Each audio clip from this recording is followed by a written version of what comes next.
Hello everyone, welcome back to our channel. In this video, I'll show you how to link WhatsApp Desktop to your phone in 2026. First, open WhatsApp Desktop on your Windows computer. When WhatsApp Desktop opens, you'll see a QR code on the screen. This code allows you to connect your WhatsApp account to the desktop application. Now, take your phone and open WhatsApp.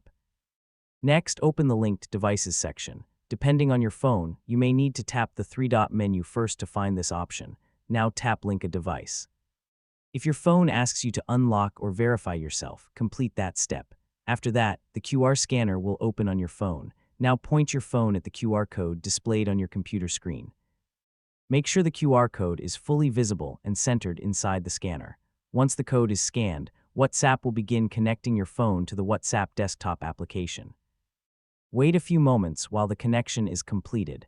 After the linking process finishes, your WhatsApp chats will appear on the computer.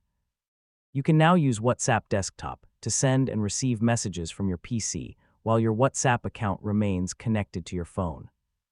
You can also send photos, videos, documents, and other files directly from your computer.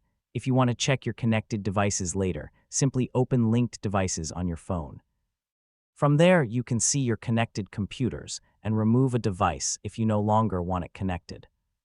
So the process is simple. Open WhatsApp Desktop, open Linked Devices on your phone, select Link a Device, and scan the QR code shown on your PC. And that's how you can link WhatsApp Desktop to your phone.